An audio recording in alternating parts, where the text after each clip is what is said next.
SLBC tunnel వద్ద rescue operation ముమ్మరంగా కొనసాగుతోంది.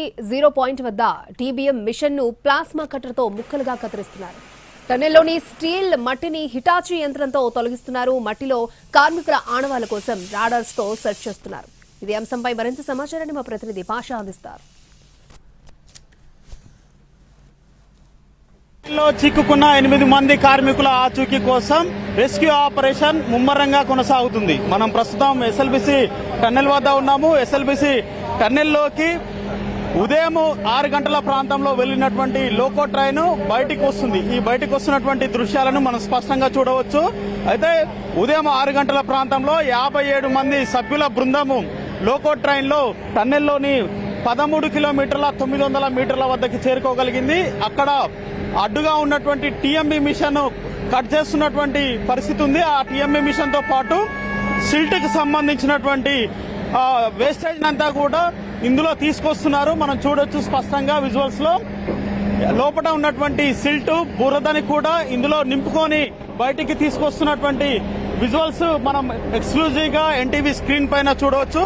దీంతో పాటు ఈ లోకో ట్రైన్ లో ఈ సిబ్బంది, ఇక్కడ ఉన్నటువంటి కార్మికులు, డీవాటరింగ్ చేసేటువంటి కార్మికులు, ఇంజనీర్లు, ఎన్డీఆర్ఎఫ్ బృందాలు, దాంతో పాటు కమాండోస్, వివిధ బలగాలకు సంబంధించినటువంటి కమాండోస్లు అంతా కూడా రెస్క్యూ ఆపరేషన్ కి ఉదయం వెళ్లారు. వాళ్ళంతా కూడా ఇప్పుడు బయటికి టన్నెల్ బయటికి వచ్చినటువంటి విజువల్స్ మనం చూడొచ్చు. వీరంతా కూడా ఉదయం 6 గంటల ప్రాంతంలో టన్నెల్ లోపలికి వెళ్లారు. టన్నెల్లోని సిచ్యువేషన్ అంతా కూడా ఇప్పుడు ఉన్నతాధికారులకి వివరించనున్నారు. ఇప్పటి వరకు ఏం పని జరిగింది ఏంటి అనే అంశాన్ని వీరు వివరించి ఆ తర్వాత ఫర్దర్ స్టెప్ కోసం చర్యలు తీసుకున్నారు. అయితే ఎన్డీఆర్ఎఫ్ బృందాలు ఉన్నాయి, ఇందులో ఎస్టీఆర్ఎఫ్ బృందాలు ఉన్నాయి, దాంతో పాటు సింగరేణికి సంబంధించినటువంటి టీం ఉంది. ఇంకా మరో పక్క ఇంజనీర్ల బృందం కూడా ఇందులో ఉంది.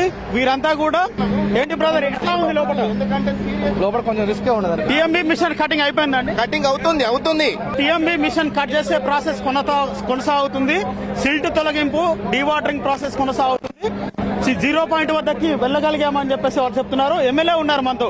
ఏంటి సార్ ఇప్పటి వరకు జరిగినటువంటి పరిస్థితి మీరు సమీక్షించారు, ఏం జరుగుతుందంట లోపల ప్లాస్మా కటింగ్ తోటి బ్రోకెన్ టీబీఎం ఏదైతుందో దాన్ని మొత్తం క్లియర్ చేస్తా ఉన్నారు. ఆల్మోస్ట్ క్లియర్ అయిపోయింది. బెల్ట్, కన్వేర్ బెల్ట్ ఏదైతుందో అది మధ్యలో తెగిపోయింది, దాన్ని రిపేర్ అయిపోయింది. ఒక 1 అవర్ లో, ఇప్పుడే నేను అడిగి తెలుసుకున్నాను, ఒక 1 అవర్ లో అది కూడా స్టార్ట్ అవుతుంది. అండర్ 12 అవర్స్ లో మాక్సిమం అంతా బయటకు వచ్చే ఛాన్స్ ఉంది. ఈ రోజు ఈవినింగ్ లేకుండా రేపు మార్నింగ్ వరకు టోటల్ రెస్క్యూ ఆపరేషన్ కూడా టోటల్ గా కంప్లీట్ అయ్యే ఛాన్సెస్ ఉంది. ఓకే, మొత్తం మీద 12 గంటల్లో రెస్క్యూ ఆపరేషన్ కంప్లీట్ అయ్యే అవకాశాలు కనిపిస్తున్నాయని చెప్పేసి ఎమ్మెల్యే చెప్తున్నాడు. ఆయనతో ఉదయం అధికారులతో ఆయన సమీక్షలో పాల్గొన్నారు. మరో పక్క ఇప్పుడు వచ్చినటువంటి ఎన్డీఆర్ఎఫ్ బృందాలతో కూడా ఆయన మాట్లాడారు. సో లోపల కన్వేయర్ బెల్ట్ కి సంబంధించినటువంటి మరమ్మతు కొనసాగుతుంది. కన్వేయర్ బెల్ట్ స్టార్ట్ అయితే లోపల ఉన్నటువంటి వేస్టేజ్ అంతా కూడా బయటకు తీసుకొచ్చే అవకాశం కనిపిస్తా ఉంది. దాంతో పాటు టీఎంబీ మిషన్ కటింగ్ అనేది ప్రాసెస్ దాదాపు పూర్తయింది.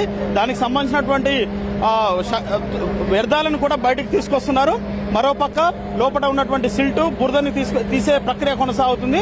మరోపక్క 0 పాయింట్ వద్ద రాడార్లు, అత్యాధునిక పరికరాలతోటి వీరికి సంబంధించినటువంటి ఆచూకీ కోసం గాలిస్తున్నటువంటి సిచ్యువేషన్ మనకి టన్నెల్లో